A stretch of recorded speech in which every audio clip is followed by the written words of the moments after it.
예, 아까 성경 봉독 안 하고 집에 가는 줄 알고 깜짝 놀랐습니다. 예, 오늘 여호수아기 12장 강의인데요. 크리스토퍼 라이트는 이제 성경 전체를 선교적 관점에서 읽어야 한다고 이야기한 적이 있습니다. 그래서 이제 성경을 해석할 때 하나님이 어떻게 세상에 자신의 목적과 뜻을 이루어 가셨는가 하는 관점에서 성경 전체를 해석할 필요가 있다고 이야기를 했습니다. 그렇게 보면 여호수아기도 우리는 어떻게 읽을 수 있습니까? 선교적으로 읽을 수 있습니다. 하나님이 이 땅에 하나님의 계획과 목적을 이루어 가시는 그런 과정으로 여호수아기를 이제 읽을 수 있습니다. 그래서 이 여호수아기를 오늘날 우리 시대에는 그러면 어떻게 선교적으로 읽을 것인가? 그 신약에서 이제 메시아가 오신 이후에는 또 다르게 읽어야 되겠죠. 그래서 그렇지만 여호수아기가 이야기하고 있는 또 우리가 우리의 삶을 선교적으로 살아간다고 했을 때 또 교회가 선교적 공동체가 되어야 된다고 했을 때 우리는 무엇을 기억하고 무엇을 목표로 해서 살아가야 될 것인가, 이것을 이제 여호수아기에서 우리가 찾아볼 수 있습니다. 여러분이 살펴보셨지만 읽으실 때 보셨지만 뭐 수많은 지명들이 나옵니다. 우리는 우리나라 땅도 다 기억 못하는데 이스라엘 땅까지 다 기억할 필요는 없을 것 같아요. 이 여호수아 12장은 일단 모세가 이미 정복한 땅에 대해서 설명을 하고, 그리고 여호수아가 정복했지만 아직 정복해야 할 땅, 남겨진 땅에 대해서도 이제 이야기하고 있습니다. 그래서 이 본문은 하나님께서 이미 주신 승리에 대해서 기억하고 앞으로 이루어갈, 앞으로 차지해야 될 땅에 대한 사명에 대해서 말씀해 주시는 본문이라고 할 수 있습니다. 그러면 우리가 이제 이 본문을 선교적으로 이제 적용을 해석하고 적용한다는 것은 어떤 의미겠습니까? 우리 삶에서, 또 우리 한국 교회 안에서, 또 우리 기쁨의 교회 안에서 이미 하나님이 성취하신 것들을 기억하고, 그리고 앞으로 남겨진 과업들을 바라보며 우리가 어디로 나아가야 될지, 무엇과 싸워야 될지를 이 본문을 통해서 우리가 생각해보고 또 적용해 볼 수 있다고 할 수 있습니다. 그래서 여호수아서 12장 정복 지역을 구분해 보면 이게 보이실지 모르겠는데 대충 보이시죠? 네. 그래서 이렇게 보시면 제일 위에 있는 자그마한 동그라미가 이 갈릴리 바다입니다. 여기가 갈릴리, 밑에가 사해예요. 사해. 그렇고요. 안 찍으셔도 됩니다. 예. 그래서 이쪽을 뭐라 그러냐면 요단 동쪽이라고 얘기합니다. 동쪽. 그리고 이쪽을 서쪽이라고 이야기해요. 근데 원래 지도는 여러분이 이제 나중에 세계 지도를 펴보면 이렇게 되어 있습니다. 요단 동쪽이라는 게 원래는 남쪽이에요. 남쪽. 근데 이제 요단 강을 기준으로 해서 동쪽이라고 부르는 거예요. 그래서 이 요단 동쪽 땅은 이미 누가 정복했습니까?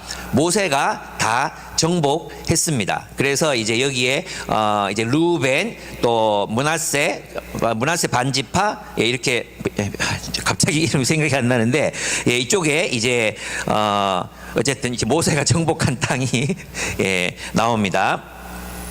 그리고 이제 이 요단을 이렇게 건너면 요 부근에 이제 여리고가 있습니다. 여리고가 있는데 요쪽으로 이제 가는 거. 대충 그래서 기억을 해보면 한번 여러분이 기억을 해보시겠습니다. 여기 제일 위에 뭐가 있어요? 갈릴리가 있어요. 갈릴리. 그리고 이렇게 쭉 내려오는 강이 요단강이에요. 요단강. 그럼 요단강 밑에 사해가 있습니다. 굉장히 넓은 사해 바다가 있습니다. 그리고 이쪽 바다를 요단 동쪽이라고 얘기하고, 이쪽 산맥을, 이쪽 산을, 이 내륙을 요단 동쪽, 그리고 이 지중해에 붙어 있는 땅을 이제 요단 서쪽이라고 합니다. 이쪽 땅은 이미 루벤, 갓지파, 므낫세 반지파가 다 차지를 이미 했어요. 모세 시대에. 그리고 이쪽에 왼쪽에 있는 남아 있는 해안 지역, 구릉 지역, 그리고 이제 레반트 지역이라고 하는데 산맥에서 이렇게 내려가면 다시 평지가 되는 지역이 있습니다. 그래서 여기에서 주로 전쟁을 하거든요. 여기에 이제 다윗과 골리앗도 여기서 싸웠고 이런 레반트 지역이 있고, 그 다음에 해안 지역이 이제 내려가서 해안 지역이 있습니다. 이 지역을 이제 이 요단 서쪽을 앞으로 차지하라고 하시는 장면이 이 장면입니다. 그래서 여호수아의 정복은 크게 세 단계의 정복으로 나눌 수 있는데, 아까 갈릴리가 있었죠. 요단강이 있었고 사해가 있었어요. 사해 바로 왼쪽 편에 보면 예루살렘이 있습니다. 예루살렘. 그리고 거기서 요단강 쪽으로 가면 여기는 협곡이거든요. 굉장히 깊은 협곡인데, 우리 인성 간사님 얘기하셨지만 여기는 해저, 해발 이렇게 얘기하는데 여기는 해저로 아주 밑으로 내려와 있는 지역이거든요. 여리고는 그렇게 아주 이렇게 험한 산악 지역에 성을 만들어놨기 때문에 정복하기가 굉장히 어려웠어요. 근데 이 여리고와 예루살렘이 이스라엘 서부의 중부 지역에 속합니다. 그래서 이것은 여호수아가 하나님께서 여호수아를 통해 여리고로 들어가서 아이성을 치잖아요. 그리고 예루살렘 왕도 이렇게 치고, 그래서 먼저 어디를 정복했느냐 하면, 죄송합니다. 정숙자님 물 좀 갖다 주십시오. 이 중부 지역을 먼저 쳐서 이제 어떻게 하느냐 하면 이 허리를 끊어 놓습니다. 그래서 이 북부와 남부를 단절시켜 놓고, 그리고 남부를 먼저 정복하고, 그리고 그 위에 하솔 땅, 하솔이 저 위에 있거든요. 그 땅을 정복해서 요단 서쪽을 정복해 가게 됩니다. 그래서 이제 중부 지역에서는 여리고와 아이성을 시작으로 해서 가나안의 허리를 먼저 끊고, 오늘따라 갈증이 미안합니다. 감사합니다. 그 다음에 남부는 예루살렘 왕을 중심으로 해서 밑으로 아모리 5 왕의 연합군을 격파해서 헤브론, 아므론, 라기스, 에글론 등을 쳐서 이 땅을 얻고요. 그 다음에 그 위의 땅을 31명의 이름이 나오잖아요. 그 땅 전체를 이제 정복하게 됩니다. 하솔 왕이 중심이 되어 있었는데 하솔, 마돈, 시므론, 악삽 등 이런 땅을 이제 정복하게 됩니다. 그러면 이 본문을 통해서 이제 간사님들 전부가 이 12장을 설교해야 된다고 이제 아무 생각 없이 11장을 읽었다가 큰일 났다. 이거 어떻게 설교하지? 다들 그런 생각에 멘붕에 빠져가지고 일주일 동안 이제 되게 헤매고 뭐 그랬던 본문이 바로 12장이었습니다. 그렇다면 우리가 아까 처음에 이제 성경을 읽을 때 하나님의 선교라는 관점에서 이 본문을 읽어야 된다고 얘기했죠. 그렇다면 우리의 삶에도 하나님의 목적을 이루는 삶이 하나님의 선교를 이루는 삶이라고 한다면, 그럼 하나님의 목적을 이루기 위해서 우리가 무엇을 해야 되냐? 첫째는 우리의 선조들, 또 우리 이전 세대들이 이미 성취한 하나님 나라의 성취를 기억해야 한다는 것입니다. 하나님께서 우리와 함께 이미 이루신 일들을 기억해라. 그리고 남겨진 과업을 바라보고 남겨진 소명을 이루어 가라. 이 두 가지를 우리가 이 본문에서 생각해 볼 수 있습니다. 우리의 삶이 선교적이 되기 위해서, 즉 하나님의 목적을 이루기 위해서 알아야 될 것들은 정복한 땅을 기억하고 남아있는 정복해야 될 땅을 차지하라는 것입니다. 여호수아는 그들이 정복한 땅과 왕들의 이름을 꼼꼼하게 기록합니다. 선교에 대한 정의가 참 많습니다. 그런데 대부분 이제 오늘 현대 선교학자들은 선교를 하나님의 통치가 임하게 하는 것이라고 말합니다. 그래서 우리의 삶 속에서 하나님의 통치를 실현하고 우리의 비즈니스에서 하나님의 통치가 오게 하는 것, 그죠? 또 우리의 관계 속에 하나님의 통치가 임하게 하는 것, 또 우리가 하는 모든 창작 활동들에 하나님의 통치가 임하게 하는 것, 그것을 하나님의 선교라고 이야기합니다. 근데 저는 여기에서 우리가 한 걸음 더 나아가서 전통적 의미의 선교의 어떤 목표, 이것들도 포함시켜야 된다고 생각하거든요. 그래서 너무 삶으로만 가면 성경에서 말했던, 예를 들면 그 이방 민족이 시온의 빛을 보고 나아온다. 섬들이 앙망하여 하나님의 백성이 된다. 내 백성아, 내 백성들이 에돔에서도 오고 모압에서도 오고 가나안에서도 올 것이다 했잖아요.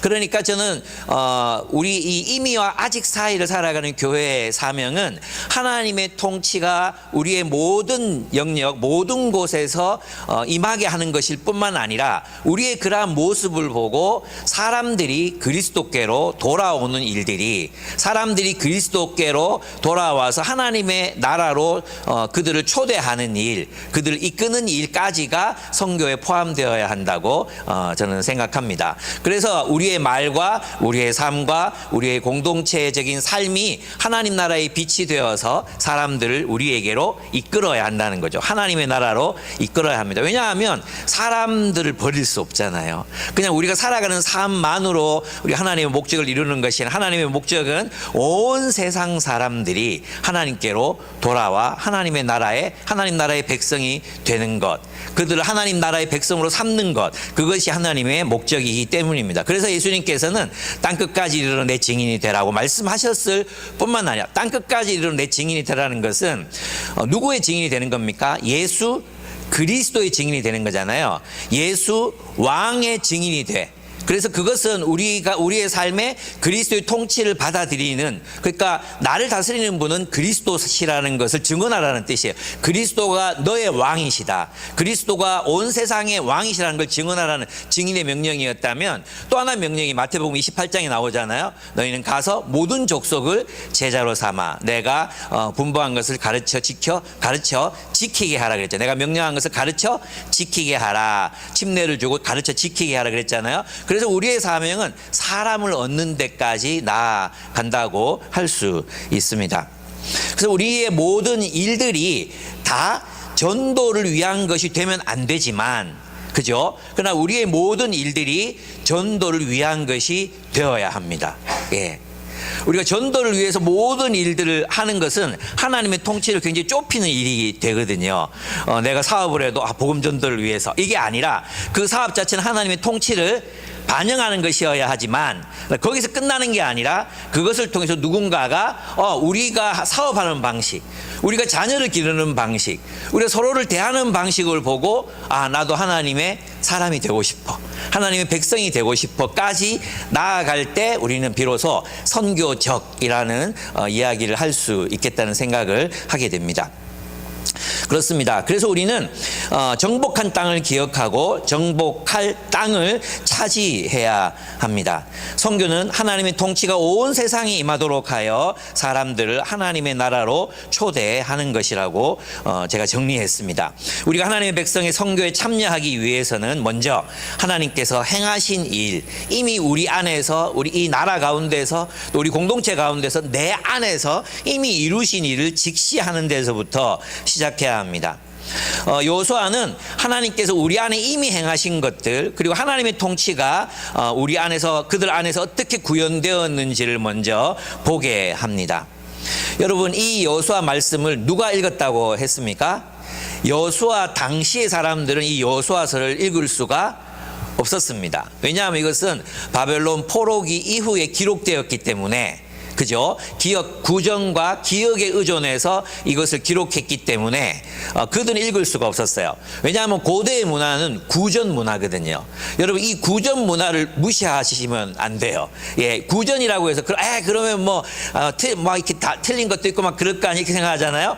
그렇지 않습니다. 오히려 구전으로 전해진 이야기가 더 많은 진실을 포함하고 있었다는 연구 결과들이 많이 나오고 있습니다. 그래서 그들은 그들의 이야기를 계속해서 전수해 주었고, 바벨론 포로기에 이것이 문서로 작성되었다고 하는 것이 정설이라고 할 수 있습니다. 그럼 있잖아, 이 포로기 때 여호수아서를 읽는 사람들은 어떤 느낌이었을까요? 포로기 이스라엘은 무엇을 보고 소망을 품을 수 있었겠습니까? 포로 생활이라는 절망적인 그런 상황 속에서 여호수아의 그 승리에 대한 기록, 여호수아 제너레이션이라고 부르는 그 세대의 승리에 대한 그 기억들, 그것은 하나님께서 승리하셔서 온 세상에 하나님의 통치가 도래할 것이라는 하나님의 약속을 소망하게 하였습니다. 그래서 그 포로기의 삶도 이스라엘 백성의 실패, 이스라엘 백성들의 패배, 완전한 절망을 의미하는 것이 아니라 온 세상에 하나님이 왕이 되셔서 온 세상을 통치하시겠다는 하나님의 원대한 계획 속에서 이 포로기조차도 그 계획 가운데 한 과정으로 인식할 수 있었다는 것입니다. 그런데 여호수아기의 승리가 없었다면 어쩌면 그들은 그냥 막막한 가운데에서 그냥 포로 생활을 견디거나 아니면 바벨론에 동화되거나 아니면 대들었다가 전멸당하거나 그랬을 것 같아요. 근데 그들이 그 바벨론 포로 생활을 하면서도 하나님 나라의 백성이라는 정체성을 잃지 않고 모세가 전해준 율법을 전수하고 그 율법에 따라서 자치적인 문화를 이루고, 그리고 하나님 나라, 우리가 다 하나님이 우리를 다시 돌아가게 하신다 약속하셨으니 우린 여기서 견뎌야 된다, 버텨야 된다. 그건 정말 이루어질 수 없는 소망이었거든요. 그죠? 그런데 하나님이 누구를 보내십니까?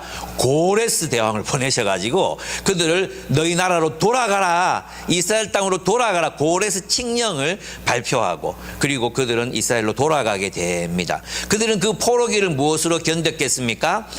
우리는 하나님이 이미 이루신 하나님 나라의 역사와 이루어 가실 하나님 나라의 역사 과정 속에 우리는 있고, 앞으로 하나님께서 분명히 메시아를 보내셔서 온 세상에 하나님의 통치가 실현되게 하실 것이다. 그 소망 가운데서 그들은 예레미야와 이사야와 또 선지자들의 이야기를 신뢰하고 서로 나누며 아마 격려하면서 그들의 포로기를 견뎌냈을 것입니다. 그래서 이 포로기의 고난의 역사조차도 하나님의 선하신 뜻과 약속이 성취되는 과정으로 여기고 인내하며 하나님의 백성으로서 분투할 수 있게 했다는 거죠. 그래서 그들은 유배지에서도 있잖아요. 그냥 바벨론에 동화되거나 또 반란을 일으킬 계획을 세우지 않고 그곳에서도 하나님이 그들에게 말씀하셨던 소명, 무엇이었습니까? 여호와의 도를 지켜 의와 공도를 행하는 백성이 되면 무엇이 된다 그랬어요? 모든 나라의 축복이 된다. 내가 너를 세운 것은 모든 나라의 축복의 통로로 세우기 위한 것이다. 그래서 그들은 포로기에도 바벨론의 번영과 바벨론의 평화를 구하는 삶을 살아갈 수 있었던 거죠. 그러면서도 그들은 하나님 나라의 백성으로서의 정체성을 유지할 수 있었다는 것입니다. 이것이 어쩌면 우리의 지금의 현 단계라고 할 수 있습니다. 즉 하나님의 축복의 통로가 되어 바벨로니아의 샬롬을 구할 때 그들은 실패한 것이 아니라, 그들은 패배해버린 것이 아니라 하나님의 목적을 이루고 있었다는 것입니다.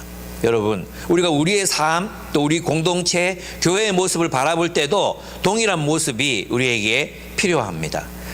개인적으로 바라볼 때도 우리는 우리의 실패만을 바라볼 수 있습니다. 내가 이루어놓은 것도 없고, 나는 범죄했고 넘어졌고 실패했고 하나님의 목적을 이루지 못하고 있다고 생각할 수도 있습니다. 그러나 우리는 실패한 것이 아닙니다. 그죠? 무엇을 기억해야 합니까? 하나님께서 나의 삶 속에서 이미 나와 더불어 싸워서 이기신 것들, 그죠? 성취, 하나님의 성취, 내 안에서 이루고 계시는 하나님의 성취를 바라볼 수 있어야 된다는 거예요. 있습니까? 없습니까? 있죠. 그러면 하나님께 약속하신 앞으로 이루어질 성취, 우리가 그리스도를 닮고 우리가 주님의 목적을 이룰 것이라는 그 그리스도께서 약속하신, 내가 너와 함께 하리라고 약속하신 그 약속을 우리는 붙들고 지금 여기에서의 우리의 인생을 성공과 실패의 관점이 아니라 분투의 관점에서 나는 지금 하나님의 나라를 위해서 싸우고 있어요. 실패한 것이 아니에요. 끝나버린 것이 아니에요. 패배해버린 것이 아니라 지금 여기에서 나는 지금도 싸우고 있습니다. 우리 실패조차도 그 과정으로 받아들이고 살아갈 수 있다는 것입니다. 이따가 조금 더 얘기 나누도록 하겠습니다. 그래서 우리는 한국 교회 일원으로서 일단 먼저, 저는 그래서 이 여호수아기를 읽을 때 대부분의 목회자들이 이 본문을 설교하면서 개인화시키거든요. 방금 제가 했던 것처럼 개인화시켜요. 개인화. 우리의 내면 속에서 하나님이 승리하셔야 되고요. 죄를 이기셔야 되고요. 죄를 정복해야 된다고 여기서 끝나는 경우들이 많거든요. 근데 이 본문을 가만히 들여다보면 결국 하나님이 온 세상에 하나님 자신의 목적을 이루어 가시기 위한 과정으로서 이 여호수아 12장이 있잖아요. 그래서 저는 우리 한국교회의 역사, 세계 선교의 역사와 이 본문을 떨어뜨려 놓고 생각할 수 없다고 생각합니다. 그래서 우리는 먼저 생각해 보면 우리 한국 교회에서 하나님께서 이루신 역사들을 기억해야 합니다. 하나님이 선교사들 통해서 학교를 세우시고 병원을 세우시고 또 독립운동가들이 세운 학교를 통해 독립운동이 일어나고 교회들이 극적으로 성장하고 또 의료 복지가 이루어지고 그리스도인들에 의해서 병원들이 세워지고 그리고 그것들이 발전해서 결국은 세계에서 자랑하는 의료보험이 한국 사회에 실현되고 많은 나라들이 따라하는 게 됐죠. 성서한국, 선교한국의 부흥 운동들이 캠퍼스를 통해서 일어났었습니다. 캠퍼스 선교의 부흥기가 있었습니다. 기독교적 가치가 대한민국만큼 기독교적인 가치가 보편화되어 있는 국가가 동아시아에서는 적어도 없습니다. 문화, 예술, 음악, 영화 이 모든 것 할 것 없이 기독교적 가치가 스며들지 않는 영역이 없다고 할 수 있을 정도로 하나님께서는 많은 역사들을 한국 사회에 일으켜 주셨습니다. 우리는 그 성취를 바라볼 수 있어야 합니다. 이 사회가 민주화되는데도 많은 그리스도인들의 헌신이 있었습니다. 그래서 우리는 우리 복음주의 역사 속에서 전태일, 문익환 이런 분들을 제외시키는 것은 굉장히 큰 손실이라고 할 수 있습니다. 그분들은 우리의 복음의 전통 가운데 있는 분들입니다.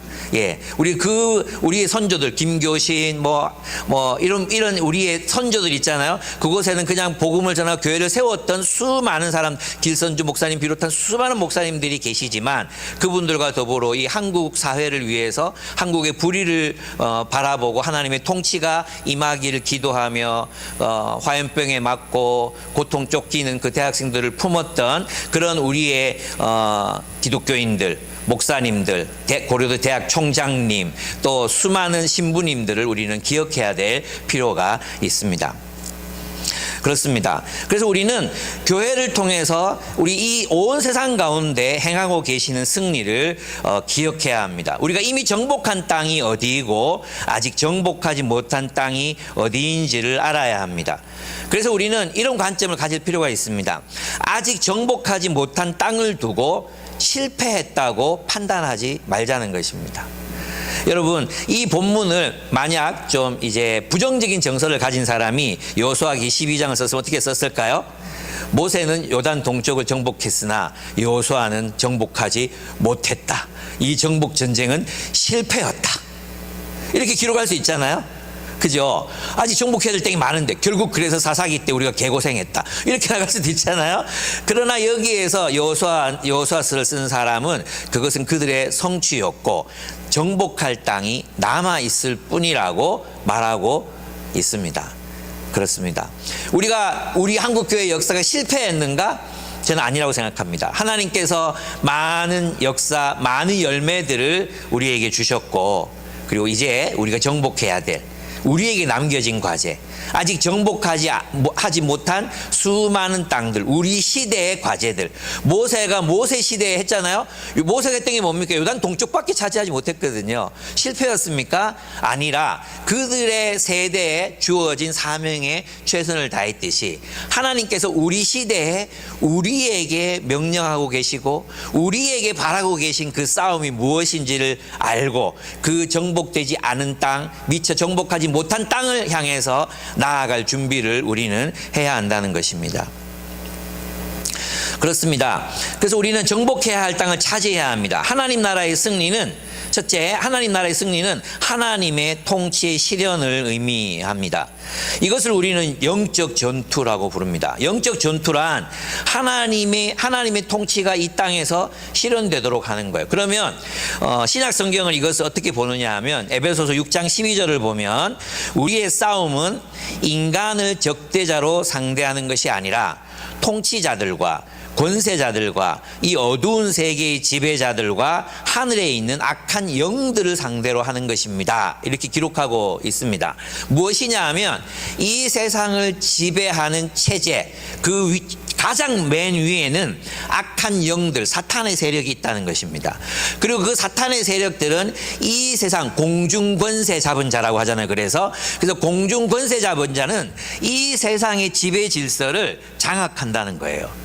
그리고 그들이 만든 가치관들이, 그 세계의 가치관들이 온 세상 사람들을 지배한다는 거예요. 그들의 마음을 사로잡고 가치관을 사로잡고 세계관을 사로잡아서 그들이 그렇게 살아갈 수밖에 없도록 만든다는 것입니다. 제가 자주 얘기 드렸지만 힌두교 같은 어떤 카스트 제도, 아무리 봐도 이거는 틀린 거잖아요. 잘못된 제도임에도 불구하고 그 안에서 사는 사람들은 그것을 진리라고 믿고 지배계층들은 그것을 이용한다는 것. 태국에 가서 똑같았어요. 그리고 태국은 이 불교에 대한 수호신을 왕이라고 생각하거든요. 근데 실제로 태국을 지배하는 것은 불교가 아니에요. 그건 힌두교적 미신이에요. 미신. 예, 귀신들을 또 악한 영들을 화나게 하면 우리가 피해를 보니까 이 신들, 이 불교에 원래 없는 거, 신들을 섬겨야 돼. 그 사당을 만들어 놓고 거기에 이제 매일 아침마다 이제 밥도 주고 향도 피우고 하거든요. 왜 그렇게 하겠습니까? 여기만 살라는 거예요. 집 밖에 돌아다니지 말라는 거예요. 우리 집 안으로 들어와 가지고 해코지 하지 말라는 거예요. 이건 불교가 아니거든요. 무슨 뜻인지 아시겠죠? 그러면서도 이제 지배하기 좋거든요. 불교적인 가치, 그걸로 나는 너희를 편안하게 하고 너희를 다스린다고 얘기하는 거죠. 그러니까 어떻게 보면 이 지배계층들이 온 세상, 하나님의 영적인 세력들이 그들을 사로잡아 그들을 통해서 온 세상을 우상의 지배 체제, 사람들의 탐욕이 만들어낸 세상적 가치 속에 지배당하며 살아가게 한다는 거죠. 우리 같은 자본주의 세상에서는 마찬가지로 그런 자본주의적 가치관이 우리를 지배한다는 것입니다. 그렇습니다. 그래서 영적 전쟁에서의 승리는 하나님의 통치를 따라 살아갈 때 승리가 이루어지는 것입니다. 예, 온 세상의 악한 영들과 세상의 가치관이 지배하는 세상 속에서 하나님의 말씀의 통치, 하나님의 말씀이 다스리고 그 말씀의 통치에 순종하는 삶을 살아갈 때 거기서 무엇이 일어납니까? 근원적인 변화가 일어나는 것입니다. 근원적인 변화가. 그곳은 사탄이 절대 다스릴 수 없는, 지배할 수 없는 공동체가 생겨나는 것입니다. 그래서 영적 전쟁에서의 승리는 하나님의 통치를 따라 사는 삶으로 실현된다고 할 수 있습니다. 이 싸움은 세대마다 다릅니다. 여호수아 세대는 당대의 우상 숭배적 체제와 싸워야 했다면 우리는 이 세상의 지배 가치들과 싸워야 합니다. 그리고 이겨야 합니다.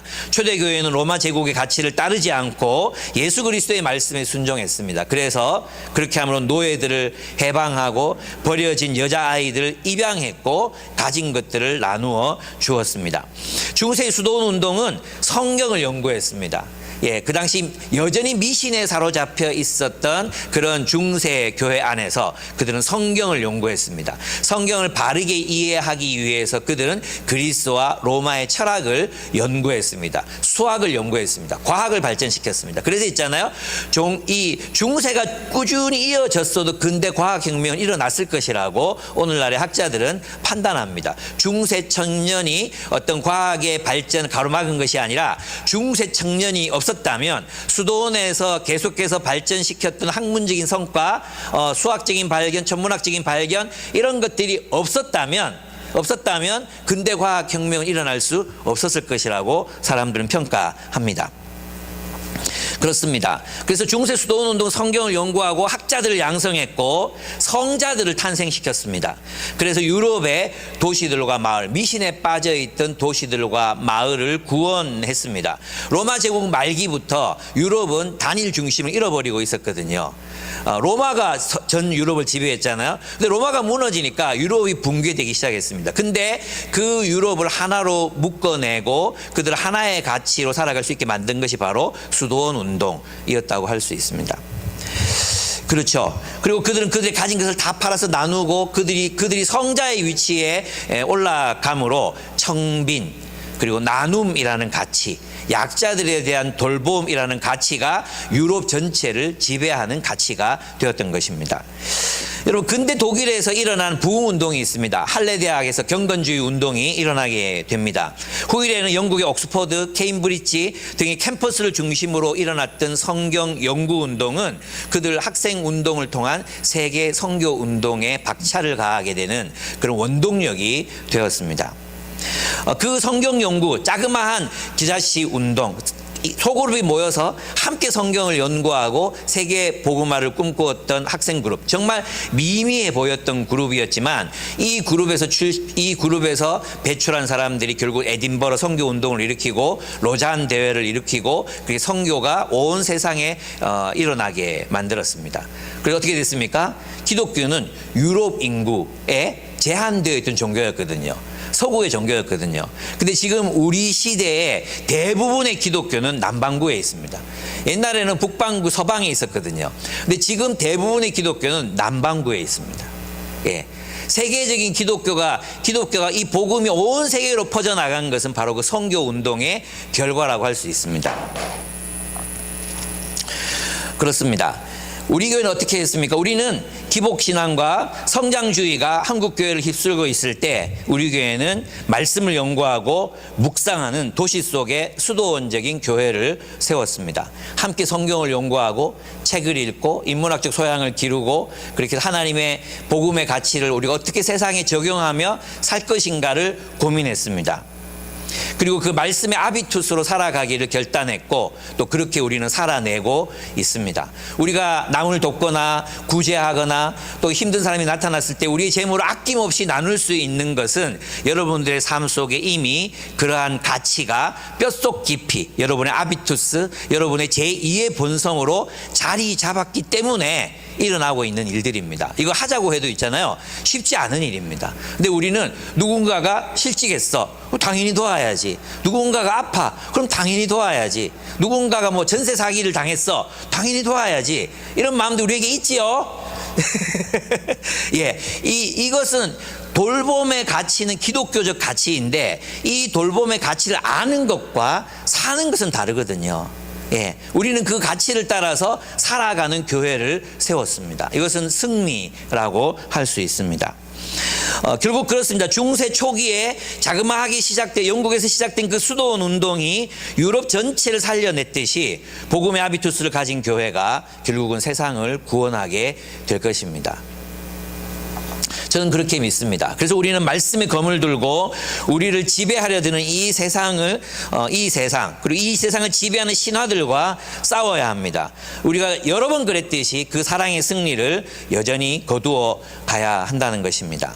그렇지만 아직 정복해야 될 땅들이 많이 남아 있습니다. 여러분 오늘날 세계의 교회를 생각해 보면 세계 복음주의 교회가 미국을 필두로 해서 어떻게 되고 있습니까? 극우화되고 있습니다. 예. 이 복음이 온 세계의 복음이 되었습니다. 그건 분명합니다. 그러나 대부분의 그 교회들은 오순절 교회 부흥 운동으로 일어났거든요. 그럴 수밖에 없어요. 예를 든다면 지금 이제 태국에서도 있잖아요. 영적인 세력에 대한 두려움이 크잖아요. 그죠? 그러니까 당연히 어떤 복음, 오순절에서 귀신 쫓아내고 방언하고 예언하고 이런 교회들이 성장하겠어요, 안 하겠어요? 그런 교회들이 성장할 수밖에 없죠. 아프리카 막 주술의 땅 막 이게 어떤 사람이 정말 이건 선교사가 경험한 건데요. 어떤 사람이 나무에 떨어져 가지고 팔이 부러진 거예요. 팔이 부러져 가지고 뭐 뼈가 튀어나오고 막 이래. 선교사한테 데리고 왔어. 해줄 수 있는 게 없잖아요. 근데 이 친구가 주술사한테 가더니 와 간판하더니 뼈가 붙어서 나왔대요. 그런 땅에서는 어떻게 복음을 전해야 되겠습니까? 능력 전도라고 하는 거 할 수밖에 없는 거예요.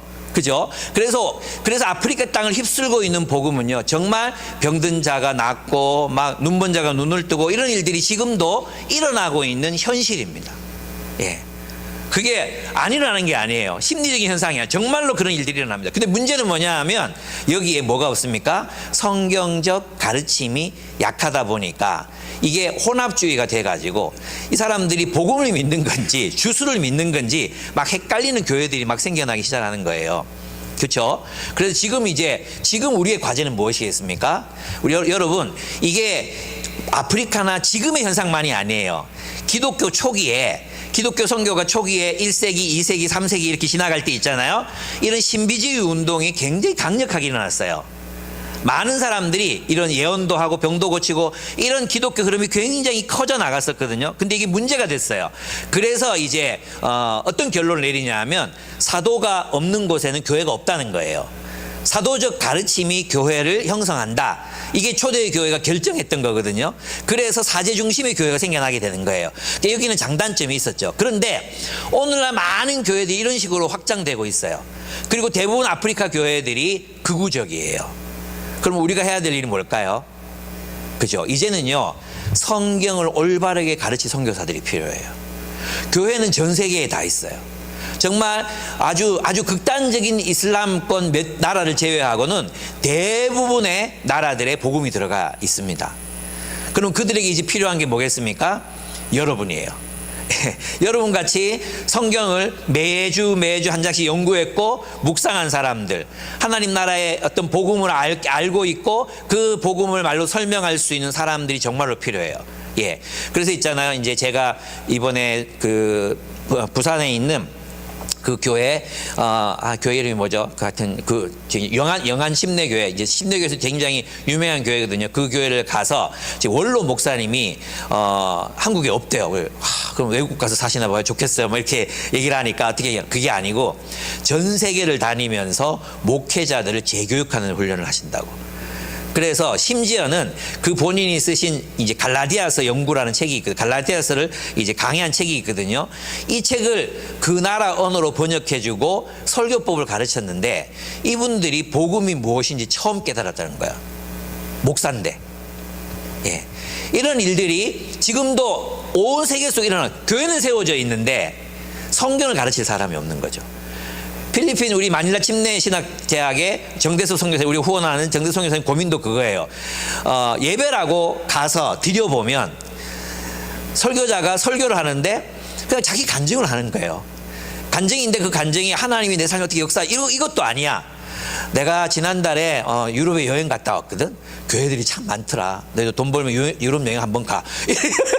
그래가지고 이게 뭐지? 이런 생각이 드신다는 거예요. 근데 이런 고백들을 선교지마다 들어요. 선교지마다. 그러니까 뭐가 필요하겠습니까? 진짜 이제 이 목회자들, 우리 이번에 갔던 태국의 서동국 선교사님도 어린이 교육을 왜 이게 해야 되겠다고 결심을 했냐 하면 이 태국의 교회들이 어린이들에게 설교를 하는데 설교하는 선생님들이 성경적 기반이 전혀 없는 상태에서 자기가 살았던 이야기, 여러분 우리도 생각해보면 있잖아요.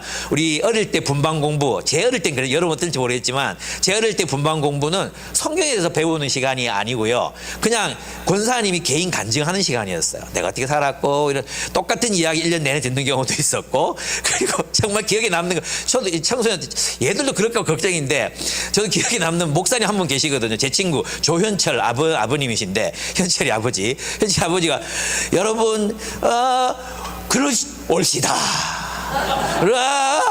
올시다. 이 올시다밖에 기억에 남는 게 없어. 이거를 설교하는데 쫙 올리셨다가 올시다. 이걸 한 20번 해야 이제 기억이 끝나는 거예요. 그것밖에 기억이 안 나. 그러니까 참 뭐가 필요하겠어요. 우리 한국 교회에도 그러한 복음이 필요했듯이 온 세계에 하나님의 복음, 성경을 정말 제대로 가르칠 그런 사람들이 정말 지금 많이 필요하다는 생각이 들었어요. 저는 그런 생각이 있거든요. 아니 온 세상에 다 교회가 있는데, 저는 특별히 영국 같은 데 선교사로 나가는 사람도 있잖아요. 이렇게 생각하거든. 거기 뭐 기독교 국가인데 왜 거기 나가 있지 생각하거든. 근데 온 세상에 복음을 모른 채 성경이 뭐라고 말하는지 모르는 채 자기 그리스도인이라고 고백하는 사람들, 그러면서 극우 집회에 참여하고 어쩔 때는 때로는 학살에 가담하고 이런 일들이 일어난다는 것은 굉장히 비극적인 일이잖아요. 여전히 우리에게는 싸워야 될 남겨진 땅이 있다는 것입니다. 한국 땅도 마찬가지입니다. 우리가 어떻게 기독교가 이렇게 참 대부분의 성도들은 건전해요, 그죠? 근데 목사님들, 일부 장로님들께서 한 20% 정도 되는 그런 장로님들께서 극우화되어 있다 보니까 한국 교회가 극우 세력이 어떻게 되어 있습니까? 과대표하고 있죠. 과대표, 그죠? 과대표가 아니고 그냥 과대표 하고 있어. 우리 교회는 안 그런데 이 사람들 우리를 과대표하고 있잖아요. 그래서 여기에서도 우리가 하나님 나라의 복음, 정말 복음이 무엇을 말하는지 이 성경을 연구하고 묵상하는 운동들이 다시금 일어날 필요가 있습니다. 그래서 이런 교회를 우리는 많이 세워야 합니다. 여러분, 나무를 심은 사람 여러분 보셨죠? 나무를 심은 사람. 그 나무를 심은 사람 책도 있고 애니메이션도 있잖아요. 애니메이션 너무너무 감동적이죠. 근데 우리 청소년한테 물어보니까 그거 못 봤대요. 못 본 사람들이 많더라고요. 아마 봤는데 까먹었겠지. 그래서 여러분 집에 가면 꼭 한번 다시 틀어주시면 좋겠어요. 거기에 보면 부피에라는 그 주인공이 어떻게 합니까? 사막에 도토리를 심잖아요. 참나무를 심어요. 그죠? 그래서 씨를 고르고 골라서 정말 좋은 것들을 골라서 심고, 싹이 나면 거기를 보호하고, 또 싹이 나면 거기를 보호하고, 이렇게 해서 사막을 뭘로 만듭니까? 숲으로 만들어요. 우리는 그 이야기가 동화 속에나 있는 이야기라고 생각했잖아요. 근데 지금 중국 땅에서 어떤 아줌마가 강제로 시집을 갔는데 그곳에 할 일이 없었어요. 그래, 숲이나 가꾸자. 그래서 사막인데 거기에 나무를 심기 시작했어요. 숲이 됐어요. 예. 지금 우리가 해야 될 일은 산에 가서 나무를 심자고 얘기하고 싶은 게 아니에요. 정말 참나무가 될 만한 도토리들, 참나무가 될 만한 사람들, 아이들 키우자는 거죠. 다음 세대를 키워야 합니다. 지금 우리가 해야 될 역할은 바로 그거라고 생각합니다. 다음 세대에도 여전히 큰 나무를 이룰, 큰 나무가 숲이 될, 숲을 이룰 수 있는 역량을 가진 그런 아이들을 우리가 길러 가야 된다고 저는 생각합니다. 그렇습니다. 온 세계에 또 한국 땅에 성경이 말하는 바를 올바르게 전할 선교사들이 필요합니다. 한국 땅에도 하나님 말씀으로 성품과 문화를 형성해갈 성숙한 교회들이 필요합니다. 우리도 그들 가운데 한 교회가 되기를 바랍니다. 두 번째, 하나님 나라의 승리는 복음의 확장입니다. 아까 처음에 말씀드렸지만 결국은 우리가 사람들을 얻지 못하면 선교적이라고 저는 할 수 없다고 생각해요. 그래서 많은 사람들이 비즈니스 선교를 하는 많은 분들이 이제 착각하는 게 뭐냐 하면 이런 거죠. 나는 하나님 나라의 방식으로 기업을 운영하고 있어. 그러니까 주일날 일해도 돼. 주일날 우리가 모여서 일하는 거 이거 자체가 예배야. 이렇게 생각한다면, 그렇게 생각하는 비즈니스 선교사들이 있거든요. 그래서 비즈니스가 그냥 잘 되는 것으로 그냥 하나님 나라의 선교다 할 수 있습니까?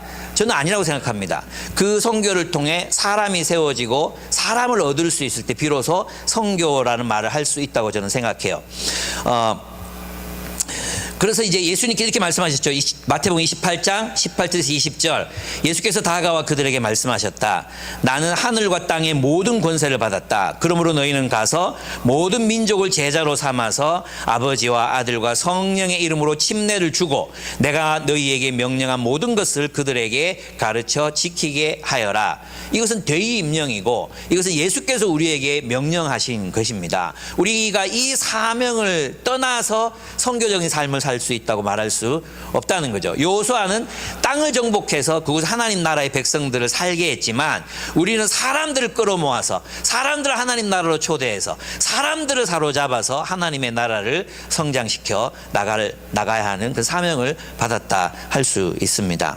내가 세상 끝날까지 항상 너희와 함께 있을 것이다. 하늘과 땅의 모든 권세는 뭡니까? 통치권을 말하는 거죠. 그죠? 예수께서 온 세상의 통치자가 되셨어요. 그러면 그 통치자가 다스리게 하기 위해서 우리가 해야 될 일은 모든 사람을 제자로 삼아 예수의 가르침으로 그들을 가르쳐 제자 삼는 것이라고 할 수 있습니다. 제가 여러분 신의 악단 보라고 말씀드렸죠. 예, 보신 분들 손 들어보세요. 이 완고한 자들아. 재밌어요. 한번 보세요. 예, 거기서 저는 뭐 그게 꼭 실화다 아니다 이런 거보다도 선교적으로 주는 저는 어떤 함의가 많다고 저는 생각했었거든요. 그게 뭐냐 하면 결국 복음이 전해질 수 있는 환경을 만들어야 한다. 그래서 어떤 이 가두리 양식장 같은 이렇게 좀 그리스도인과 비그리스도인 함께 모여서 그들이 우리의 복음을 듣고 확인할 수 있는 찬양도 부르고 그죠? 또 우리의 가치관도 서로 나누고 이럴 수 있는 것을 봐야 뭘 들어야 이게 믿음은 들음에서 나면 들음은 그리스도의 말씀으로 말미암는다 그랬잖아요. 뭘 들어야 믿음이 생길 거 아니에요. 근데 오늘날 우리 문화는 개인과 개인을 또 단절시켜 놓고 있잖아요. 아파트에 살면서 옆집 사람하고 인사 나누기도 어렵잖아요. 이제 저희가 우리 집에서 산 지가 10년 정도 돼 가는데 이제 옆집 분이 목사님이라는 사실을 그분들도 나를 목사요 이럴 수 있잖아요.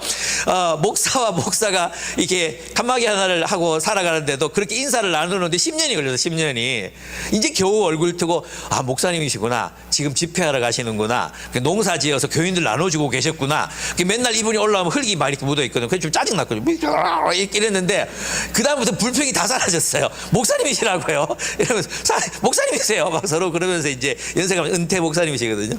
이런 시대에 우리가 어떻게 복음을 전해야 될 것인가 고민해봐야 될 필요가 있습니다. 어떻게 해야 됩니까? 근데 분명히 있습니다. 분명히 최근에 우리 아내가 만나고 있는 사람들 중에 몇 사람을 이렇게 보면 복음에 관심이 있어요. 진리에 관심이 있어. 내가 누구인지 알고 싶어. 최근에 만났던 자매, 내가 휴가를 아내가 나보고 분명히 나랑 이번에 딴 약속 잡지 말고 나랑 같이 놀재요. 그래 알았다. 아무 약속을 잡지 않았거든요. 근데 지는 자기는 모든 약속을 다 잡고 나는 내보고 기다리라 그래. 그래 한 자매를 만났는데 그날 아침 10시에 나가가지고 3시까지 연락이 없어. 연락이 전화를 10통을 해도 전화를 안 받아. 내가 열이 납니까 안 납니까? 근데 복음에 관심 있는 자매를 만난다고 해서 내가 참았어요. 그래서 내가 2시에 점심 먹으러 갔거든요. 기다리다 지쳐가지고 자기 밥 다 먹었대. 이미 밥을 다 먹었대. 또 얘기를 하러 카페에 간대. 알았다 하고 이제 차 고치러 갔었거든요. 어쨌든 만나서 하는 얘기가 뭐였냐면 그분은 지금 연세가 60 저랑 뭐 거의 비슷한 분인데 내가 누구인지 알고 싶었대요. 내가 누구인가. 고등학교 때부터 고민했는데 답을 못 찾았대요. 내가 누구인가. 왜 나는 이런 생각을 하고 이런 인식을 하고 이것을 추구하고 나는 왜 관계를 갈망하는 이런 존재로 태어났는가. 내 아내가 성경을 함께 얘기 나누면서 하나님 형상대로 자매를 만들었고 자매 안에는 하나님의 형상 참 자아가 있다. 우리 때때로 실수하지만 그게 참 자아가 아니라 하나님이 원래 창조하신 자아로 사는 것, 그게 우리의 목표다. 그리고 이 참 자아는 공동체 안에서 발견되는 거다. 우리의 자아가 사라지지 않는다. 하나님이 우리를 기억하시고 우리 공동체 안에서 그 참 자아를 살아갈 수 있다. 이런 얘기를 했는데 그때 이제 빵! 아 이거구나. 깨달으셨대요. 이런 사람들이 있습니다. 진짜 참된 공동체를 찾는 사람들이 있습니다. 여러분 아내가 하도 좋다고 책을 읽고 나서 하도 말을 해가지고 지금 프랑켄슈타인이라는 책을 이제 부끄럽지만 이 나이에 이제 처음 읽어봤거든요. 더 부끄럽지만 아직도 안 읽은 분들이 계시죠. 저는 이 프랑켄슈타인이 괴물인 줄 알았거든요. 아니더라고요. 이 프랑켄슈타인이 이 괴물 남자를 만든 사람이었더라고요. 그죠? 다 알고 계셨구나. 예. 어쨌든 그렇습니다. 근데 이 괴물이 태어나서 정말 추위를 겪고 막 근데 이게 뭔지 모르잖아요. 말로 표현할 수가 없으니까. 이게 이 추위, 먹는 것, 꽃들, 어떤 느낌, 이거 표현할 수가 없잖아요. 그런데 막 사람들에게 쫓기다가 어느 집에 이렇게 오두막에 들어갔는데 거기에 한 펠릭스의 가정을 보게 돼요. 이 가정도 이제 음모 때문에 아주 폭망한 집안이거든요. 근데 이 집안이 서로를 사랑하는 모습을 보고 또 새로운 이제 약혼녀와 함께 서로 사랑하는 이런 모습을 보고 아름다움을 느낀 거예요. 그래서 이제 소설책을 읽어주는데 그 책들을 읽으면서 언어를 습득하게 돼요. 언어를 배워요.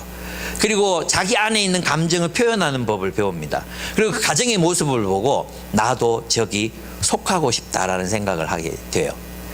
저는 그것을 보면서 이 작가가 결국 생각하는 인간의 본성이 무엇인가? 소속되고 싶다. 연결되고 싶다. 사랑하고 싶다. 사랑받고 싶다. 있는 모습 그대로 그냥 받아들여지고 싶다. 그게 인간의 본성, 관계적 본성이라는 것. 하나님께서 태초에 아담과 하와를 창조하셨잖아요. 무슨 뜻입니까? 하나님이 태초에 공동체를 창조하셨고 하나님이 태초에 우리를 관계적인 존재로 만드셨다는 것입니다. 이런 사람들이 우리 주변에 있습니다. 우리는 그들에게 아름다운 모습을 보여주어야 합니다. 서로 사랑하는 공동체로 살아야 합니다. 그리고 우리를 엿보다가 그리스도인이 된 사람들이 우리 주변에, 우리 교회 안에 있습니다. 얼마나 감사한 일입니까? 이렇게 우리를 엿보다가 나도 저기 속하고 싶어. 나도 저 사람들과 함께 하고 싶어. 그래서 우리와 함께 하신 분들이 우리 가운데 계십니다. 우리 주변에 이런 사람들이 있고 그들은 우리를 발견했습니다. 그리고 우리와 함께 하고 있습니다. 세상에 이런 분들이 많다는 것을 인식하셔야 됩니다. 여러분, 우리의 마음에 있잖아요.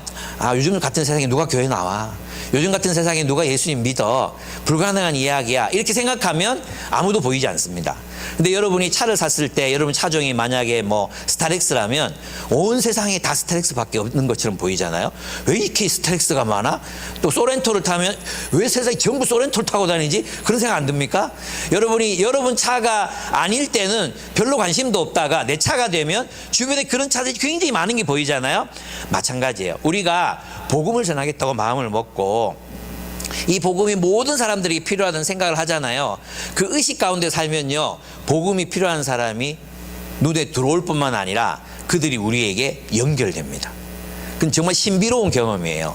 예, 그래서 저는 우리의 승리는 복음의 확장을 통해서 일어나는 건데, 우리의 삶과 우리의 말과 우리의 공동체를 통해서 누군가가 주님에 대한 호기심을 갖고 우리에게 질문하고 물어왔으면 좋겠어요. 우리가 멘토링하는 아이들이 쌤, 나도 쌤 다니는 교회 가도 돼요? 쌤이 믿는 하나님이 누구예요? 예수가 누구예요? 쌤은 나한테 왜 이렇게 잘해줘요? 사랑하니까. 예수님이 너 사랑하라 그랬거든. 예수가 누구예요? 그런 질문을 불러일으키는 삶을 우리는 여전히 살고 있어야 되고, 또 사람들 그리스도께로 인도하는 삶을 살아가고 있어야 합니다. 세 번째, 하나님 나라의 승리는 결국 거룩한 공동체를 세우는 것이라고 할 수 있습니다.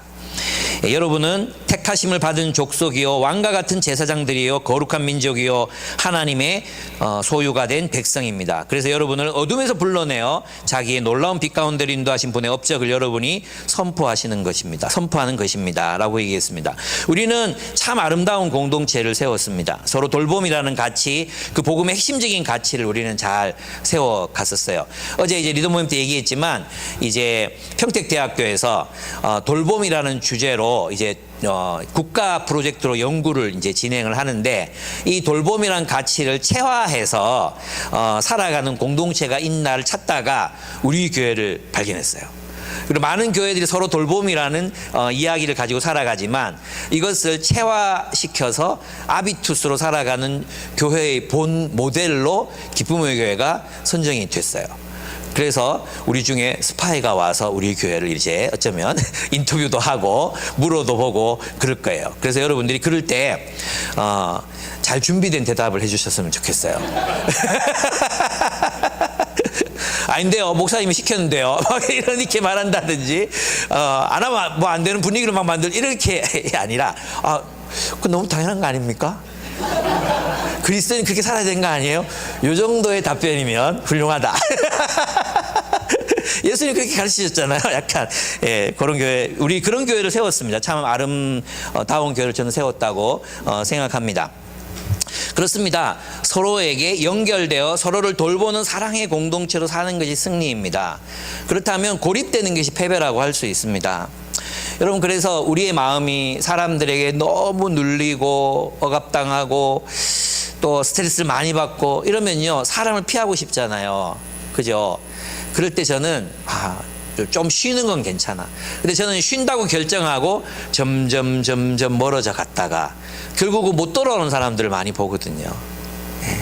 잠깐 쉴게요 했다가 6개월 쉬고 1년을 쉬고, 그러다가 결국은 떨어져서 못 돌아오는 사람들을 저는 너무나 많이 봤기 때문에 참 마음이 아픕니다. 여러분도 생각해보면 이 기쁨의 교회가 없었으면, 그죠? 여러분 대부분은 아마 가난한 성도가 돼 있을 거예요. 그죠? 그리고 유튜브 보면서 이놈의 새끼들 저는 뭐 이러면서 욕하면서 아마 우리 중에 절반 이상은 아마 그랬을지도 몰라요. 그리고 한 절반 정도는 극우가 돼 있겠죠.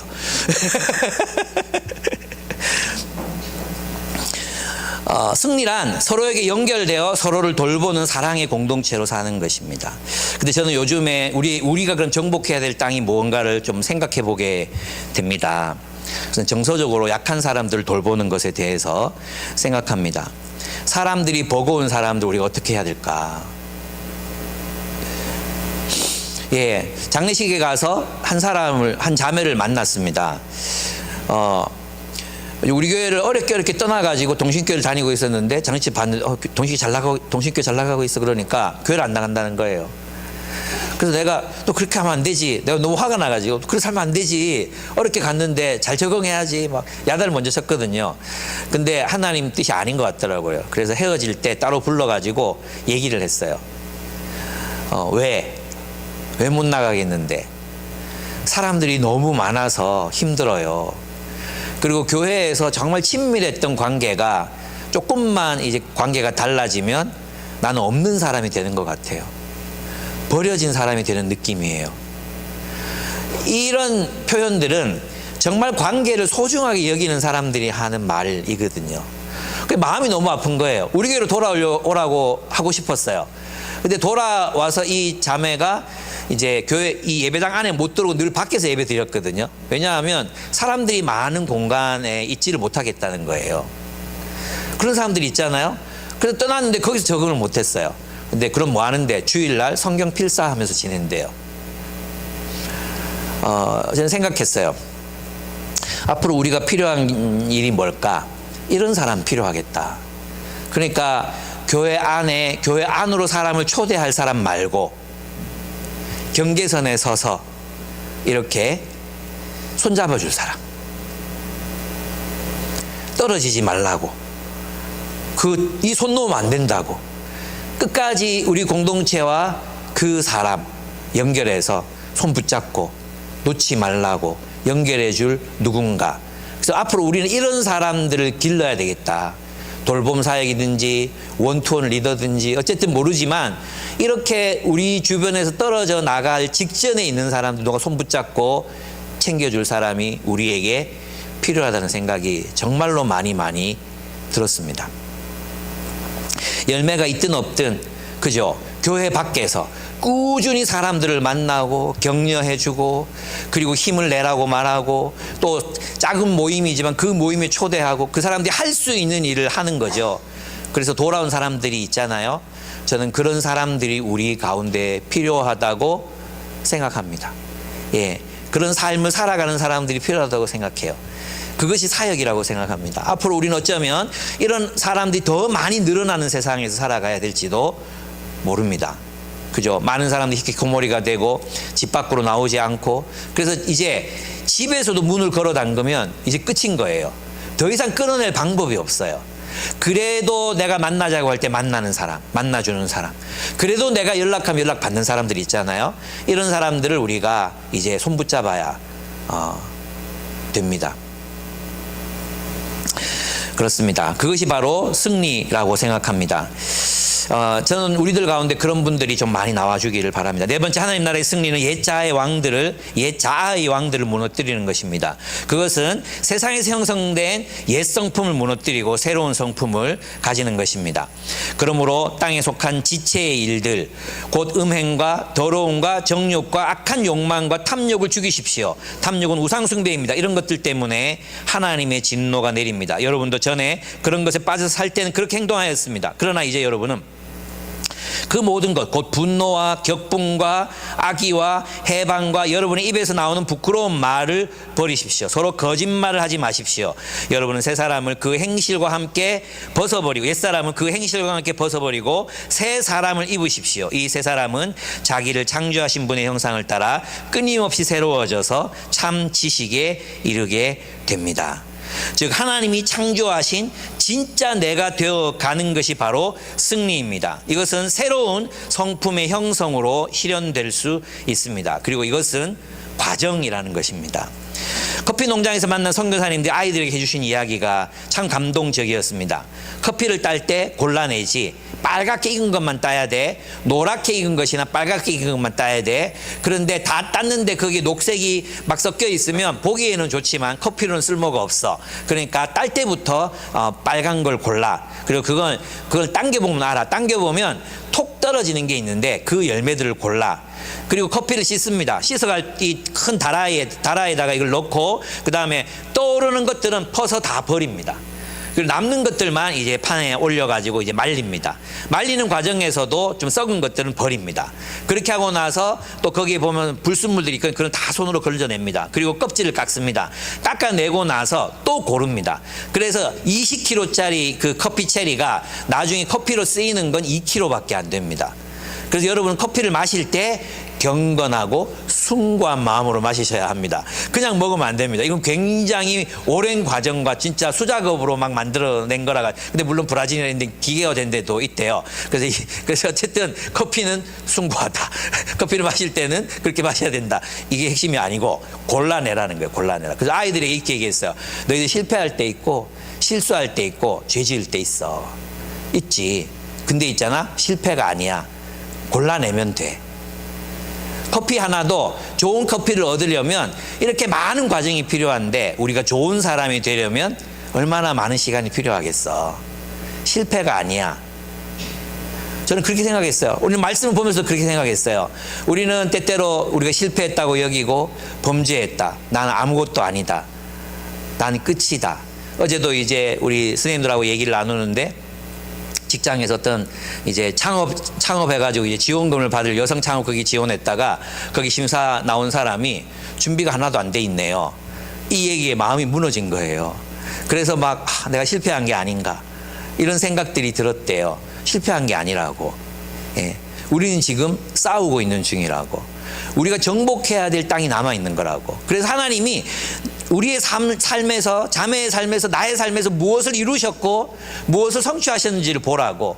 우리는 그 다음 단계로 나아가면 된다고. 우리는 그렇게 나아가고 있는 중이지 패배한 것이 아니라고. 실패한 게 아니라고. 무너진 게 아니라고. 지금부터라고. 우리는 지금 정복해야 될 땅을 남겨두고 있는 걸 뿐이라고. 그래서 여러분 우리의 인생에는 실패가 있을 수 없습니다. 우리는 다시 일어나 싸우면 됩니다. 하나님이 지금 나에게 싸우라고 하시는 대상들이 있잖아요. 그죠? 그게 여러분의 성품일 수도 있고요. 죄의 문제일 수도 있고요. 빚일 수도 있고요. 또 어쩌면 여러분의 사업의 문제일 수도 있고요. 또 직장에서 내가 하나님 나라를 살아내는 그 삶의 과제일 수도 있습니다. 그럴 때 내가 한번 타협했다고 실패로 끝나는 것이 아닙니다. 우리는 선택해야 합니다. 그때 다시 일어나기로 선택해야 합니다. 제가 이제 그 아내와 함께 이제 휴가였거든요. 지난주에 그 휴가 마지막 날에 그래도 휴가답게 보내려고 금요일 날 이제 아내와 함께 왕과 사는 남자를 보러 갔습니다. 이 영화 되게 재밌습니다. 오늘 제가 여러분에게 마음껏 스포일러 해드리도록 하겠습니다. 영화 너무 재밌습니다. 유해진의 연기가 정말 너무너무 좋고요. 거기 나온 이제 왕도 정말 연기를 너무 잘합니다. 어쨌든 뭐 핵심을 말하면 그런 것입니다. 단종이 그냥 한 명애가 너무 무섭고 수양대군이 너무 무서운 거예요. 그래서 유배지에 가서 무기력하게 죽을 날만 기다리고 있어요. 언제 나는 죽지? 언제 내가 누가 습격할까? 나는 어떻게 죽나? 무기력해져 있거든요. 근데 그곳에서 자기를 사랑하는 동네 사람들을 만납니다. 그 동네 사람들을 만나서 눈빛이 바뀌어요. 그래서 이제 대사로 말하면 단종의 눈빛이 호랑이의 눈빛이 됐다. 저걸 놔두면 큰 화가 임할 것이다. 죽이자. 이렇게 된 거예요. 근데 결국 단종은 아시죠? 역사적으로 이건 스포일러가 아니라 단종은 죽어요. 근데 사역을 받고 죽는 게 아니라 목이 죽거든요. 근데 그 목을 조른 사람이 누구냐? 엄흥도라는 사람인데 이 엄흥도가 그 영화에 보면 이제 어떤 얘기들이 나옵니다. 어쨌든 그렇게 해서 단종을 마지못해 죽이게 됩니다. 그러고 나서 이 시신을 누가 수습해서 장례를 치르면 3족을 멸한다고 얘기해요. 근데 이 엄흥도가 나서서 이 시신을 거두어서 장례를 치러줍니다. 이거 역사적 기록에 남아있어요. 이것은. 그래서 엄흥도가 그 마지막에 어떤 말을 하느냐 하면 세상에 도리가 있고 의가 있는데 어찌 눈앞에 화가 두려워 마땅히 해야 할 일을 하지 않겠는가 라고 말해요. 엄흥도가 말했던 도리와 의는 유교적 도리와 의죠. 근데 우리는 뭘 알고 있습니까? 우린 진짜 진리를 알고 있잖아요. 그래서 있잖아요. 이 엄흥도가 막 고민을 합니다. 단종을 도우면 너희 3족을 멸할 것이다. 산채로 사지를 찢어서 죽일 것이다. 막 이런 그래서 너는 절대 단종을 도우면 안 된다. 이렇게 막 협박을 하거든요. 많은 고민과 갈등을 하다가 나름의 선택으로 이제 단종을 돕기로 결정을 해요. 네. 의로운 선택을 하는 거죠. 우리는 우리의 삶 속에서도 이런 일들이 하나님의 통치를 따를 것인가, 왕의 통치를 따를 것인가, 아니면 나의 이익을 위해 내 가족이 잘 사는 길을 따를 것인가의 갈등이 우리에게도 늘 있다고 생각합니다. 의와 불의 사이에서, 이익과 사랑 사이에서, 또 이주를 타면 분명히 내가 성공할 것 같은데 이런 성공과 실패라는 세상적인 관점에서 우리는 갈등하게 됩니다. 승리는 무엇입니까? 하나님의 뜻대로 살다가 성공할 수도 있고 실패할 수도 있습니다. 하나님의 뜻대로 사는 것입니다. 하나님의 뜻을 선택하는 것입니다. 왕의 통치에 순종하는 것입니다. 어떤 사람들은 비즈니스를 통해 선교하다가 많은 사람도 얻고 돈도 법니다. 근데 제가 만났던 선교사님은 하나님 뜻대로 선교하다가 퍼주고 나누어주고 사람 살리다가 손해보고 사람들에게는 실패했다는 평가를 듣습니다. 사람마다 다릅니다. 우리는 이것을 어떤 일반적인 관점으로 성공과 실패를 논할 수 없습니다. 돈을 많이 벌어야 성공이 아닙니다. 좋은 집을 사야 성공이 아닙니다. 무엇이 성공입니까? 나 하나님 뜻대로 살았는데 실패했어요. 하나님 뜻대로 살다가 쫄딱 망했어요. 하나님 뜻대로 살다가 감옥 갔어요. 하나님 뜻대로 살다가 내 사업이 잘 안 됐어요. 하나님 뜻대로 살다가 근근히 살고 있어요. 이 모든 것이 성공입니다. 하나님이 우리를 보시고 믿음으로 승리했다 말씀하시는 것입니다. 장항준은 이 영화를 만들면서 그런 질문을 했대요. 성공한 불의에 박수를 보내는 것이 인간적인 삶인가? 예, 세상 사람들도 이런 논리를 가지고 살아가는 사람들이 있습니다. 장항준은 그런 주제로 영화를 만들고 돈도 벌겠죠. 신의 악단을 만든 사람들도 신앙적으로도 자신의 목표를 성취했고 또 돈도 벌었어요. 그죠? 저예산 영화였는데 100만이나 들었다는 건 엄청난 성공이죠. 그러나 그런 시도를 하다가 망하고 있는 사람들도 있습니다. 그런 시도를 하는데 힘들게 사는 사람들도 있습니다. 예. 여러분 아닙니까? 우리가 그렇게 살고 있지 않습니까? 열심히 주를 위해서 살잖아요. 예, 그러나 그렇게 살아가는 것 그 자체, 그것이 성공이다. 그것이 승리다. 우리에게 남겨진 땅이 무엇인가를 바라보고 여러분에게 주신 길, 여러분만 아는 싸움, 여러분이 아니면 싸울 수 없는 그 싸움에서 승리하신 여러분들이 되시기를 축복하고 또 축복합니다. 아멘. 우리 함께 기도하겠습니다. 여러분, 지금 여러분의 인생의 과정 속에서 맞닥뜨리고 있는 싸움을 한번 들여다보았으면 좋겠습니다. 나는 지금 어떤 싸움을 하고 있나? 어떤 분들은 중독, 죄 이런 것들과 싸우는 분도 계실 거고요. 어떤 분들은 세상 속에서 살아남기 위해서 싸우는 분들도 계실 거고요. 어떤 분들은 남편과 싸우고 계신 분들도 계실 거고요. 예, 여러분 비즈니스에서 하나님 나라를 어떻게 세워갈 것인가와 싸우는 분들도 계실 거고요. 사람들의 이기심과도 싸워야 되고요. 하나님이 여러분 각자에게 주신 전쟁터가 있습니다. 하나님이 여러분과 함께 하시겠다고 약속하신 전쟁터입니다. 두려워 말라, 내가 너와 함께 한다. 두려워하지 말아라, 내가 너와 함께 싸울 것이다.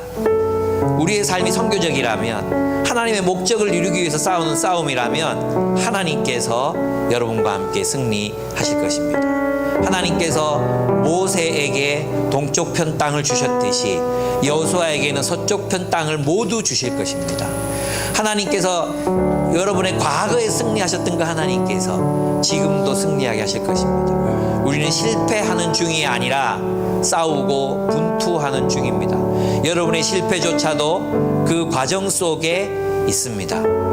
여러분이 실패라 여기는 그 삶, 어쩌면 내가 생각하는 그 사건들조차도 그것은 실패가 아니라 성공을 위해, 승리를 위해 싸우고 있는 싸움의 과정일 수 있습니다.